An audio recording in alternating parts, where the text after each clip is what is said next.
Good morning friends, welcome back to my channel. दोस्तों, आज के वीडियो में हम बात करेंगे ज्योग्राफी एमसीक्यूज़ पार्ट 2 की, जो हमने जो है 6th क्लास की एनसीईआरटी से लिए हैं। तो आप इसको एक बार पढ़ लीजिए, शुरुआत के जो चैप्टर्स हैं उसको पढ़ लीजिए एक बार और अच्छे से सॉल्व करने की कोशिश कीजिएगा। एक एक क्वेश्चन को सॉल्व करने की कोशिश कीजिएगा। आप सभी के लिए बनाए हैं, तो इसमें कुछ क्वेश्चन जो है हार्ड लेवल भी है, कुछ इसमें थोड़े लो लेवल के भी हैं, जिसको आपको समझना है, एक बार परखना है, देखना है।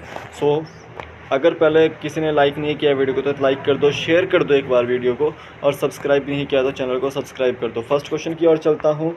फर्स्ट क्वेश्चन है हमारा,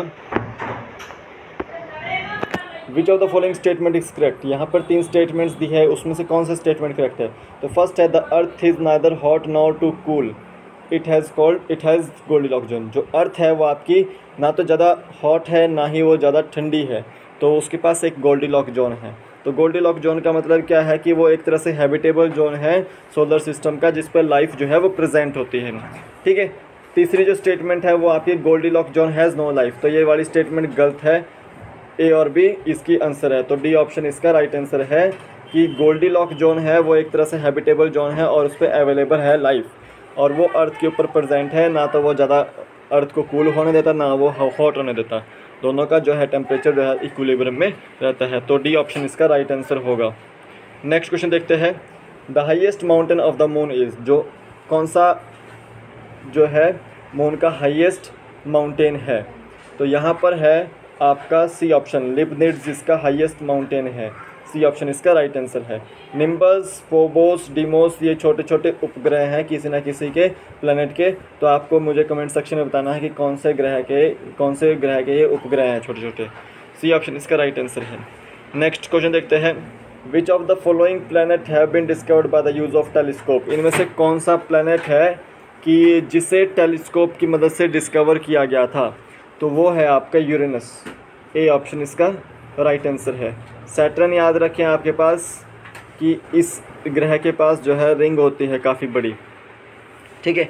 और जो सबसे तेज़ अपनी एक्सिस पे घूमता है वो आपका जुपिटर होता है। सो समथिंग ये 9.89 आवर्स में ये अपनी एक्सिस पर घूम जाता है। ये चीज़ आपको याद रखनी है। नेक्स्ट क्वेश्चन देखते हैं, the asteroids belt is mainly found in between the planets. जो एस्टेरॉयड बेल्ट होती है वो किन 2 प्लैनेट्स के बीच में होती है। तो देखिए, मार्स और जुपिटर के बीच में एस्टेरॉयड्स की बेल्ट होती है। ठीक है। एस्टेरॉयड्स को हम प्लैनेटॉइड्स बोलते हैं। क्यों होती है? क्योंकि ये वाला छोटा ग्रह है और इसके पास ये वाला बड़ा ग्रह है, तो इसके पास ज़्यादा अट्रैक्शन होगी, तो ये इसको अट्रैक्ट कर सकता है। तो उसको रोकने के लिए एस्टेरॉयड्स बेल्ट जो है बीच में होती है। तो यहाँ पर आप क्या करेंगे, बी ऑप्शन इसका राइट आंसर लगाएंगे, मार्स एंड जुपिटर के बीच में। ठीक है। नेक्स्ट क्वेश्चन देखते हैं, which of the following is also called as shooting stars. Shooting stars किसको बोलते हैं? गिरता हुआ तारा। तो देखिए, जो आपके मीटियोर्स होते हैं या फिर मीटियोराइट्स भी बोल देते हैं इनको, वो एक तरह से शूटिंग स्टार होते हैं। ए ऑप्शन इसका राइट आंसर है। प्लैनेटॉइड्स आपके एस्टेरॉयड्स को ही बोलते हैं, और जो ट्रोजन है वो एक तरह का एस्टेरॉयड ही है। Neptune is a planet. हमारे पास कितने प्लैनेट हैं? 8 प्लैनेट है। पहले 9 हुआ करते थे, लेकिन इंटरनेशनल एस्ट्रोनॉमिकल यूनिट ने जो आपका प्लूटो ग्रह है उसको चेक रिपब्लिक में एक जो यूनियन बैठी थी वहाँ पर जो है आपका प्लूटो को हटा दिया था ग्रह के रूप में से। तो वहाँ पे 80 प्लैनेट बचे थे। तो यहाँ पे मीटियोर्स इसका शूटिंग स्टार ए ऑप्शन इसका राइट आंसर है। नेक्स्ट क्वेश्चन देखते हैं, which of the following is closest star to the earth. ठीक है। तो क्लोजेस्ट स्टार कौन सा है अर्थ के? तो देखिए, यहाँ पर आपको मैं बता दूँ कि 2 ऑप्शन में गड़बड़ी लगेगी, प्रॉक्सिमा सेंचुरी एंड सन। तो देखिए, closest star to the earth पूछा है तो सन होगा। ए ऑप्शन इसका राइट आंसर होगा।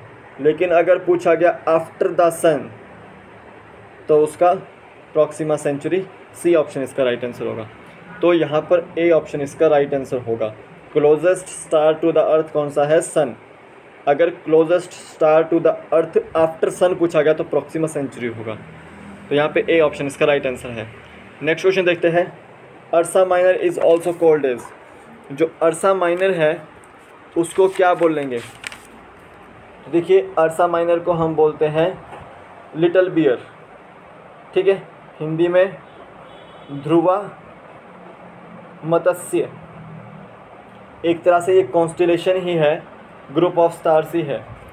ग्रेट बियर होते हैं आपके सप्तऋषि, अर्सा मेजर इनको बोल देते हैं, ठीक है। हंटर आपको याद रखना है, अरियन इसको बोलते हैं, अरियन जो कॉन्स्टेलेशन होता है हिंदी में बोलते हैं मृग। और ड्रैगन जो होता है, जो ड्रैको कॉन्स्टेलेशन होता है, और इंग्लिश हिंदी में बोलते हैं इसको कलेया, ठीक है। तो अर्सा माइनर क्या है आपका? लिटिल बियर, बी ऑप्शन इसका राइट आंसर है। नेक्स्ट क्वेश्चन देखते हैं, Greenwich mean time 0 degree prime meridian not passing through. जो ग्रीनविच मीन टाइम है यानी कि 0 डिग्री प्राइम मेरिडियन है, वो किस देश से पास नहीं होता? तो देखिए वो आपका साउथ अफ्रीका से पास नहीं होता। मैं यहाँ पे कुछ देशों के नाम लूँगा, जैसे आपका फ्रांस भी हो गया, इंग्लैंड भी हो गया, स्पेन भी हो गया, अल्जीरिया भी हो गया, बुर्किना फासो भी हो गया, माली भी हो गया और घाना भी हो गया। यहाँ से जो है आपकी 0 डिग्री प्राइम मेरिडियन गुजरती है, लेकिन साउथ अफ्रीका से गुजरती नहीं है। तो डी ऑप्शन इसका राइट आंसर है।